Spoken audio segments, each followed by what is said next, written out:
Victoria Stone adjusted her blazer one final time before stepping into the gleaming lobby of Cross Industries.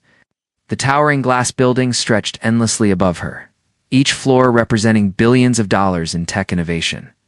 Today marked her first day as personal assistant to Damian Cross, the most mysterious billionaire in New York City, at 28. Victoria had worked her way up from nothing. Her accounting degree from a community college might not impress the elite, but her sharp mind and determination had earned her this opportunity. She needed this job desperately. Her mother's medical bills were crushing her family's finances, and this position paid 3 times her previous salary. The elevator whisked her to the 40th floor, where she found herself in an immaculate reception area. Crystal chandeliers cast soft light over marble floors, while floor-to-ceiling windows offered breathtaking views of Manhattan's skyline, meeting the Ice King Grace Martinez. The head secretary greeted Victoria with a warm but cautious smile. Grace had worked at Cross Industries for 10 years, and her silver hair spoke of experience and wisdom. "Welcome, dear. I hope you're prepared for a unique working environment," Grace said, her voice carrying an undertone of warning. "What do you mean?" Victoria asked, adjusting her portfolio nervously. Grace glanced toward the corner office with its frosted glass doors. "Mr. Cross has very specific rules.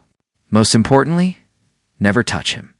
Not a handshake, not an accidental brush of fingers, nothing." Victoria's eyebrows shot up. "Excuse me? That's oddly specific." "It's not optional," Grace emphasized. "No woman in this building has had physical contact with him in over 15 years. Those who tried were immediately terminated." Before Victoria could ask more questions, the intercom buzzed. A deep, commanding voice filled the air. "Send her in." Victoria straightened her shoulders and walked toward the office doors. Whatever awaited her, she was ready to face it. The collision of 2 worlds. Damian Cross stood behind his mahogany desk, reviewing financial reports on multiple monitors. At 35, he possessed the kind of devastating good looks that graced magazine covers. Dark hair swept back perfectly, piercing blue eyes that seemed to see through everything, and a jaw that could cut glass. His charcoal suit was tailored to perfection, emphasizing broad shoulders and a lean frame. But there was something cold about him. Something that made the spacious office feel like an Arctic wasteland, despite its luxurious furnishings.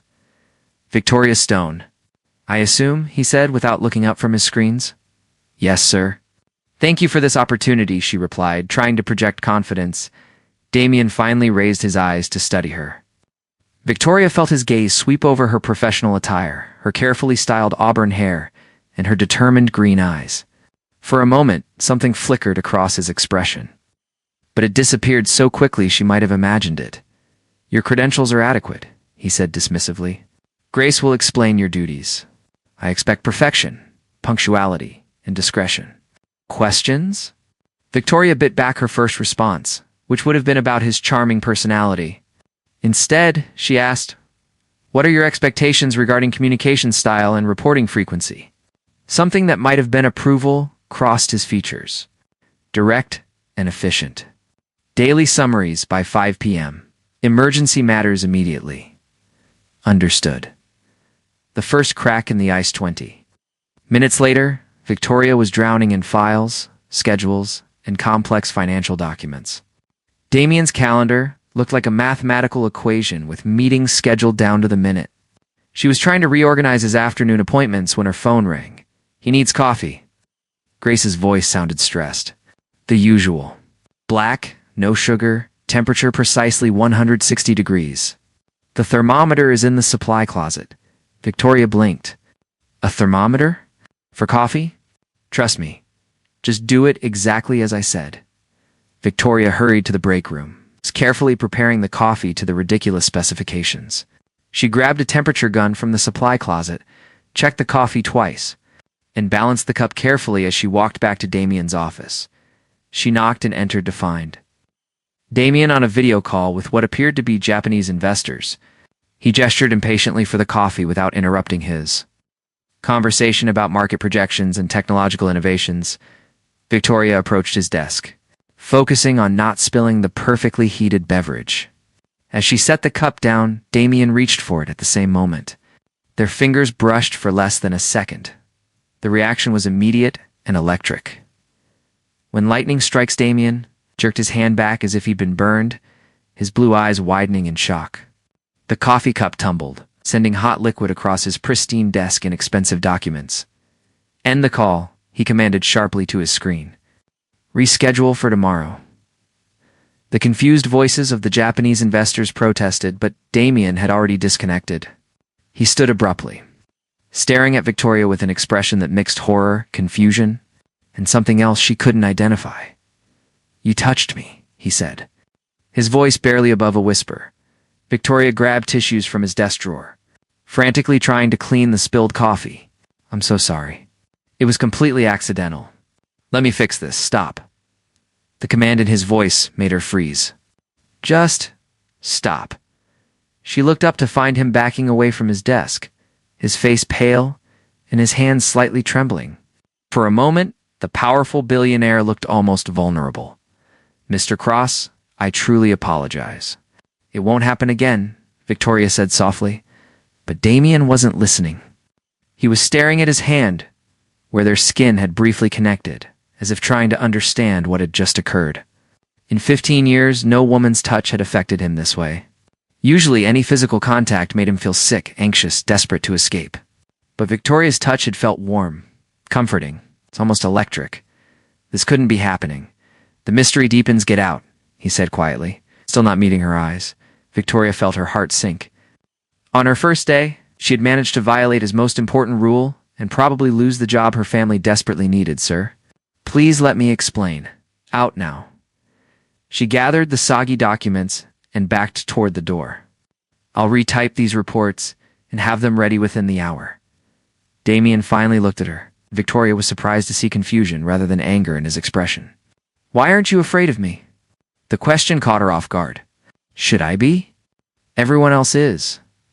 Victoria studied his face, seeing something broken beneath the cold exterior. "Maybe that's their problem, not yours." For a long moment, they stared at each other across the coffee-stained desk. Something passed between them, an understanding that neither could fully explain. "Go," Damien said finally. But his voice had lost its harsh edge. Victoria nodded and left the office, closing the door softly behind her. In the hallway, Grace waited with knowing eyes and a sympathetic smile. "What happened?" Grace asked, though she clearly already suspected. "I think I just changed everything," Victoria replied, surprising herself with the realization inside his office. Damien Cross stood at his window overlooking the city he had conquered through sheer determination and emotional isolation. For the first time in 15 years, he found himself wondering what it might feel like to let someone past his carefully constructed walls. The thought terrified him more than any business deal ever could. But as he looked at his hand, where Victoria's skin had briefly touched his, he couldn't deny the truth that was slowly dawning on him. Victoria's stone was different. And that difference might just be the key to unlocking the heart he had. Thought was permanently frozen. The ice was beginning to crack, and there was no telling what might emerge from beneath. 3 days had passed since the coffee incident, and Damien Cross couldn't focus on anything. Board meetings blurred together, million-dollar deals felt meaningless, and his perfectly ordered world seemed to tilt on its axis. Every time he closed his eyes, he felt Victoria's gentle touch and saw her understanding green eyes. Victoria, meanwhile, had thrown herself into her work with fierce determination.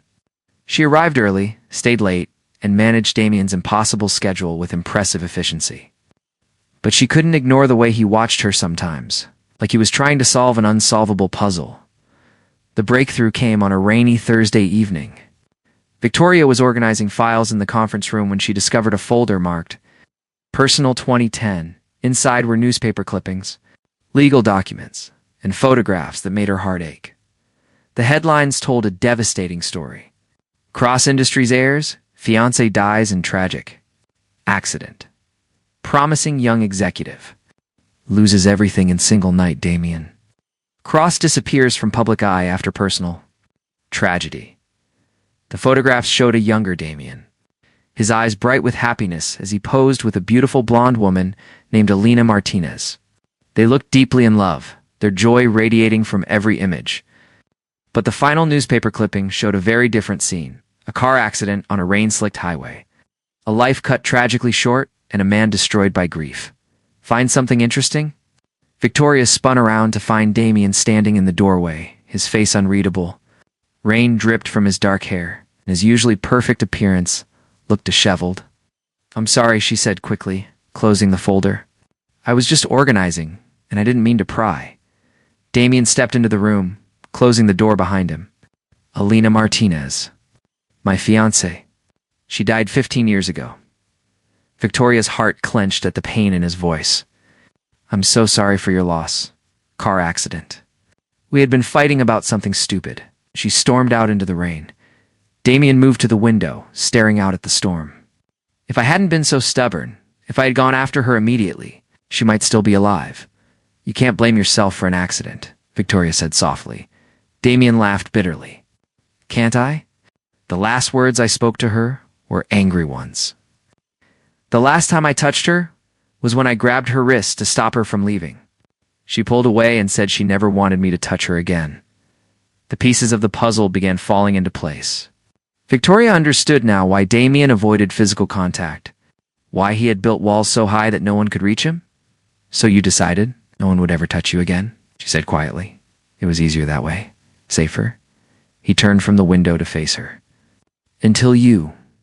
The gala that changes everything. 2 weeks later, Damien found himself in an impossible situation. The annual Cross Industries Charity Gala was approaching, and as CEO, he was expected to attend with a companion. For years he had made excuses or attended alone, but this year the board insisted he present a more approachable image to potential investors. "Take Victoria," Grace suggested during their morning meeting. "She's professional, intelligent, and she already knows how to handle your quirks." Damien's jaw tightened. "Absolutely not." "Why not?" "She's perfect for the role." Because being near Victoria for an entire evening would be torture, Damien thought. Because every time she smiled, he felt something crack inside his chest. Because when she accidentally brushed his hand reaching for files, his entire body came alive in ways he had forgotten were possible. "She's my assistant. It's not my date," he said firmly. Grace raised an eyebrow. "It's a business function, not a romantic evening. Unless there's another reason you're opposed to the idea." Damien glared at his longtime secretary, but Grace had known him too long to be intimidated. Finally, he sighed in defeat. "Fine, but it's purely professional." When Damien asked Victoria to accompany him to the gala, she was surprised by how nervous he seemed. The powerful billionaire who commanded boardrooms and intimidated competitors looked almost vulnerable as he explained the situation. "I understand it's outside your job description," he said stiffly. "I'll compensate you appropriately for your time." Victoria studied his face, seeing past his cold exterior to the uncertainty beneath. "Mr. Cross, are you asking me to be your date?" "It's a business arrangement," he said quickly. "Nothing more," she smiled, and Damien felt that familiar flutter in his chest. "In that case, I'd be honored to represent Cross Industries at the gala, a night of revelations." Grand ballroom of the Plaza Hotel glittered with crystal chandeliers and elegant decor. New York's elite mingled in designer gowns and tailored tuxedos. Discussing business deals over champagne, and Conop's Victoria arrived in a stunning emerald green dress that brought out her eyes and complemented her auburn hair perfectly. When Damien saw her stepping out of the limousine, he forgot how to breathe. She looked radiant, confident, absolutely beautiful. "You clean up nicely," she said, with a teasing smile as he offered his arm. "You look incredible," he replied, then immediately regretted the honesty in his voice. As they entered the ballroom, Victoria noticed how every conversation paused when Damien appeared. He commanded attention effortlessly, but she could sense the loneliness beneath his powerful exterior. "Tell me about these people," she said quietly. As they move through the crowd, vultures mostly, they smile and make small talk. "But they're all calculating how to benefit from associating with me." Victoria glanced around the room with new eyes. "That sounds exhausting." "It's business," Damien replied. But his voice lacked conviction. They were approached by several investors and socialites throughout the evening. Victoria watched Damien navigate each conversation with practiced ease. but she noticed how he kept himself physically distant from everyone, especially women.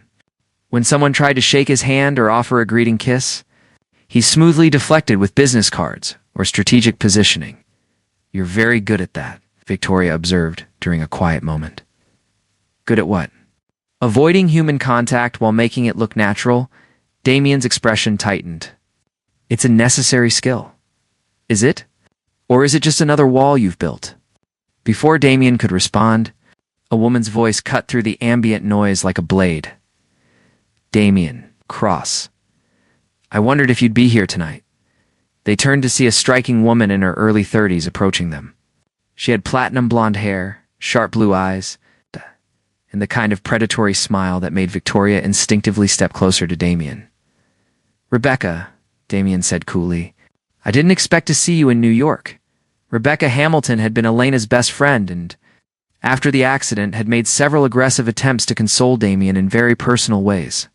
Her pursuit had been relentless, and ultimately one of the reasons he had isolated himself so completely.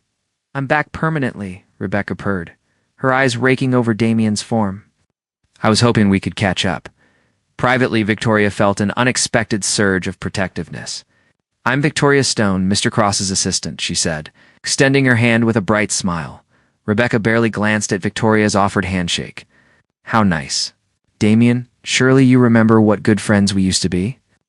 Especially after Elena's accident, when you needed someone who understood your pain." The mention of Elena's name made Damien visibly tense. Victoria saw his hands clench into fists at his sides and recognized the signs of his emotional walls slamming shut. "If you'll excuse us," Damien said stiffly. "We were just leaving so soon." Rebecca stepped closer, deliberately invading his personal space. "The night is young, and I have so much I want to discuss with you." Victoria watched. Damien's face grew pale as Rebecca reached out to touch his arm. Without thinking, Victoria moved between them, her hand naturally finding its place on Damien's chest. The reaction was immediate. Instead of the panic Victoria expected, Damien's breathing steadied. The tension in his shoulders eased slightly, and he looked down at her with something like gratitude. "Actually," Victoria said smoothly, "we promised to make an appearance at another event tonight. Didn't we, darling?" The endearment slipped out naturally, and Victoria felt Damien's heartbeat quicken under her palm. Rebecca's eyes narrowed as she realized she had been outmaneuvered. "Of course," Damien said, his voice regaining its strength. "Rebecca, it was interesting to see you again." As they walked away together, Victoria kept her hand on Damien's arm, feeling him gradually relax under her touch. "Thank you," he said quietly, when they reached the ballroom's exit. "For what?" "For protecting me. For not being afraid to touch me when I needed it most." Victoria looked up at him, seeing vulnerability in his blue eyes that took her breath away. "Damien, you don't have to carry your pain alone." Standing in the hotel's elegant lobby, surrounded by marble columns and soft lighting, Damien felt something fundamental shift inside him. For 15 years, he had believed that letting anyone close would only lead to more heartbreak.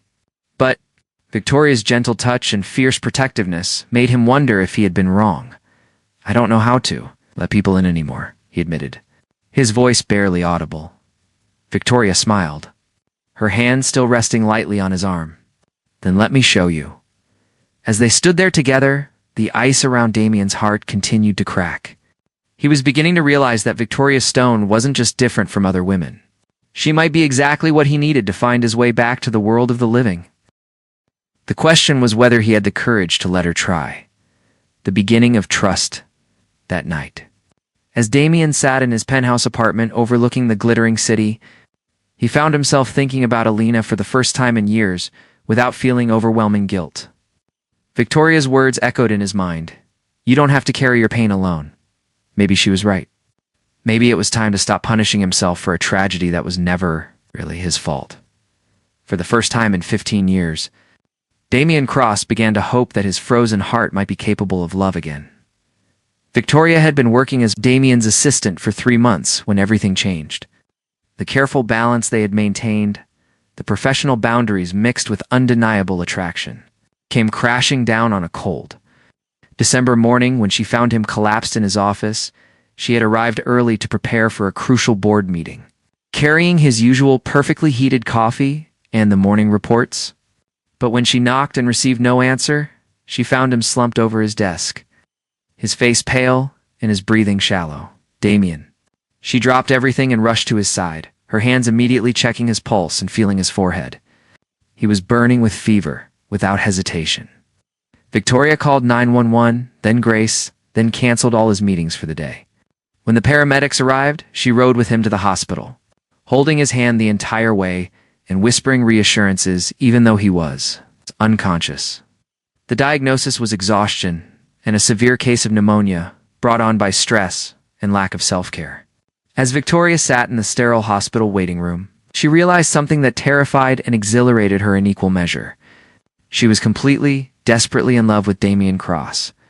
The confession: Damien woke up 18 hours later to find Victoria asleep in the chair beside his bed, her hand still resting protectively on his arm.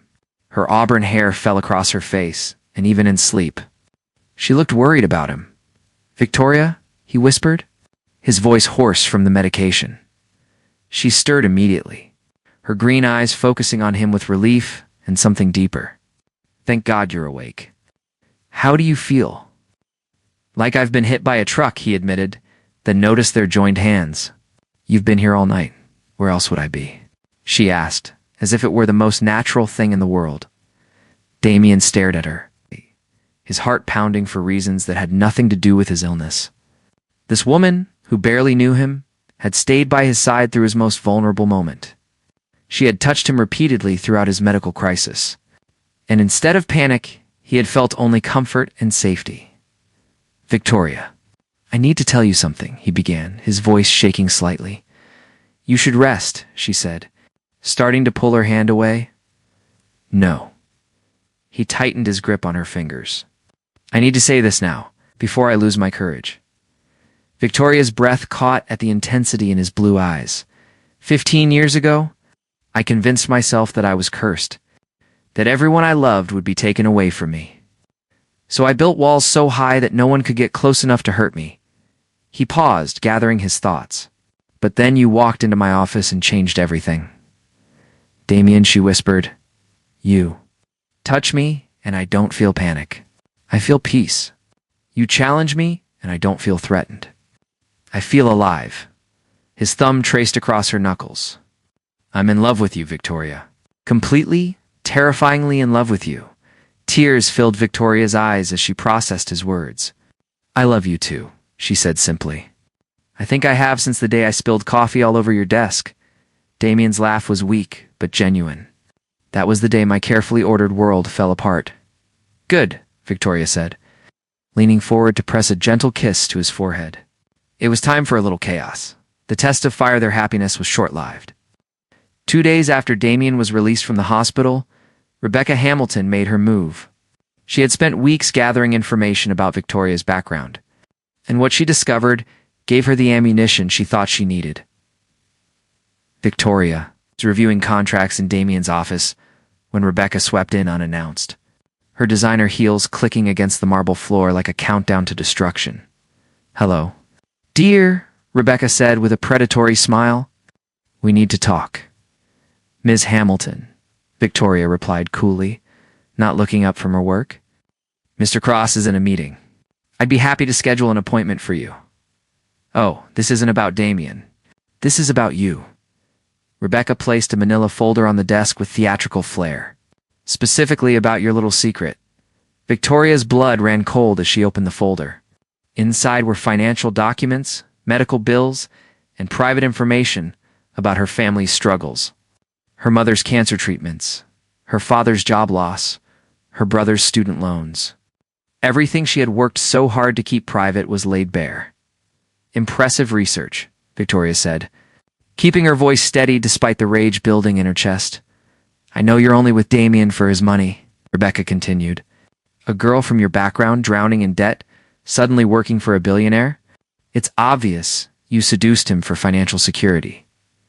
Victoria stood slowly, her green eyes blazing with fury. "You know nothing about me or my relationship with Damien, don't I?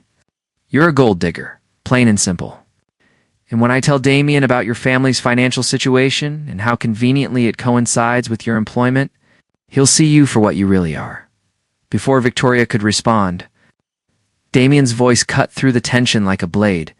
"The only thing I see clearly is a bitter woman who can't accept that I've moved on." Both women turned to find Damien standing in the doorway, his expression thunderous. He had heard everything. "The choice, Damien," Rebecca began, her confident facade cracking. "I was just trying to protect you from what? From someone who genuinely cares about me?" Damien stepped into the room, his presence filling the space. "From someone who stayed by my side when I was sick, not because she had to, but because she wanted to." "She's using you," Rebecca insisted desperately. "Look at those documents. Her family needs money, and suddenly she's working for you. It's too convenient to be coincidence." Damien picked up the folder and glanced through it briefly before setting it aside. "You're right.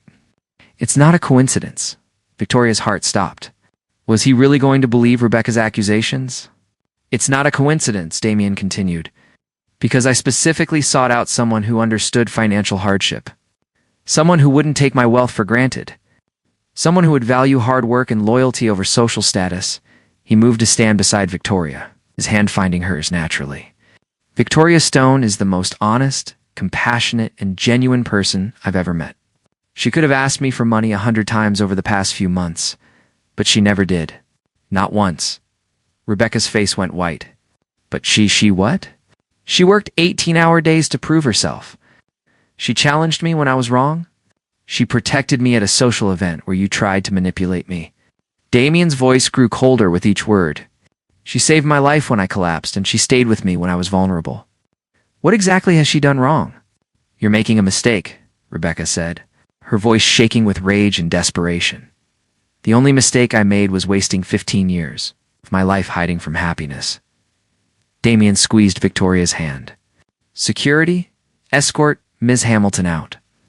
She's no longer welcome in this building." As Rebecca was led away, still protesting and making threats, Damien turned to Victoria with concern in his eyes. "Are you okay?" he asked gently. Victoria was still processing everything that had happened. "You knew about my family's situation?" "I've known since the day I hired you," Damien admitted. "I run background checks on all my employees. But your financial difficulties made me more interested in hiring you, not less." "Why?"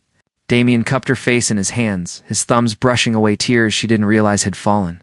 "Because someone who works 3 jobs to pay for their mother's cancer treatment while putting themselves through night school is exactly the kind of person I want in my life."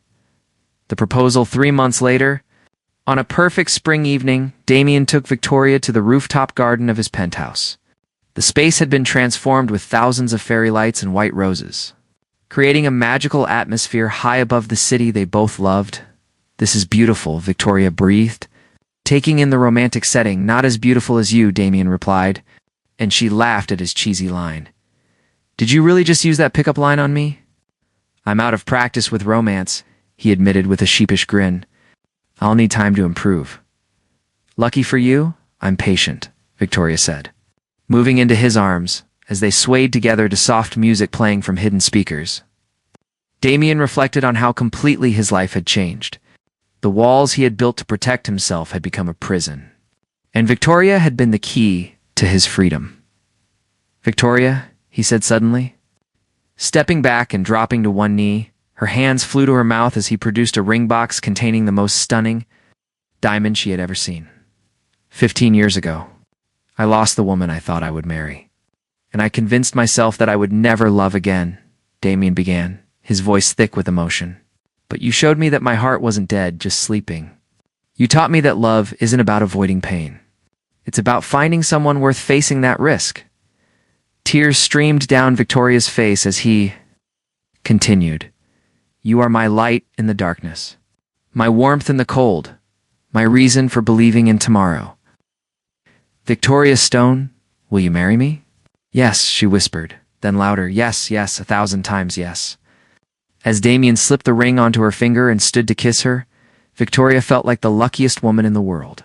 She had found her soulmate in the most unlikely place, and together they had proven that even the most damaged hearts could learn to love again. The happy beginnings 6 months later They were married in an intimate ceremony, surrounded by the people who mattered most. Grace served as Victoria's matron of honor, wiping away tears as she watched her stubborn boss finally find happiness. Victoria's parents, her mother, now in remission thanks to the excellent medical care Damien had quietly arranged, beamed with pride as their daughter married the man who clearly adored her as they danced their first dance as husband and wife. Damien whispered in Victoria's ear, "Thank you for saving me. Thank you for letting me," she replied, looking up at him with eyes full of love and promise. The billionaire who had avoided women for decades found his perfect match in a determined assistant who refused to let him hide from love. Together, they had broken down every wall, overcome every obstacle, and proven that sometimes the most beautiful love stories come from the most unexpected beginnings, as they swayed together under the stars. Both Damien and Victoria knew that their greatest adventure was just beginning. They had found each other against all odds, and nothing in the world could ever tear them apart again. The ice around Damien's heart had finally melted completely, replaced by a warmth that would last for all the days of their lives together. And Victoria had found not just love, but a partner who would support her dreams and face any challenge by her side. Their story was proof that love truly could conquer all barriers, heal all wounds, and transform even the coldest heart into something beautiful and warm. The billionaire and his assistant had become something much more precious. Two souls who had found their perfect match in each other,